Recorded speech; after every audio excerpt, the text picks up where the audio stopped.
Mr. 09 Amuzadi mandiziva kain Ayo T-Flow Party no swika connecta speaker Mavaro atatanga musastika Ona my baby kundi cheka cheka Kungi earthquake Bano lede mira Saka tistuku pisa Patown D Tistuku tonga Patown D Tistuku pisa Patown D Pana T-Flow do pane sound D Saka tistuku pisa Patown D Tistuku tonga Patown D Tistuku pisa Patown D Pana Jozman ndo pane sound D Ona smart lataka gokera Kana mabebi akuti manyira Kaombomira avo kuti kanzira Pano seuti pari kutapira Shedza T-Flow sawa sawa Gore rino andimbo sawa sawa Ngoma dzangu dziri woti unge wawa Aya mandandi nazindo vashowa Saka tistuku pisa Patown D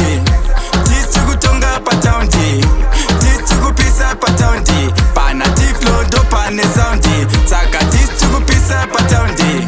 Tistuku tonga Patown D Tistuku pisa Patown D Pana Jozman ndo pane sound D Smozi uya na line ashi Abacha di speed saka don't rush Ukanzo apati no performa Unomba waziva vana mkoma Ndigenda katika se Tennessee Kuja kubadaka se Hennessy Kotisi chino wachiza marukasi Vanosiva nyagwe kupalasi Saka tistuku pisa Patown D Tistuku tonga Patown D Tistuku pisa Patown D Pana T-Flow ndo pane sound D Saka tistuku pisa Patown D Tistuku tonga Patown D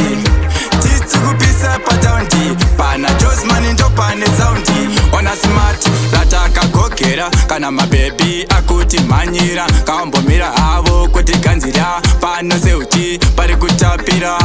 Shedza T-Flow sawa sawa Gore rino andimbo sawa sawa Ngoma dzangu dziri woti unge wawa Aya mandandi nazindo vashowa Saka tistuku pisa Patown D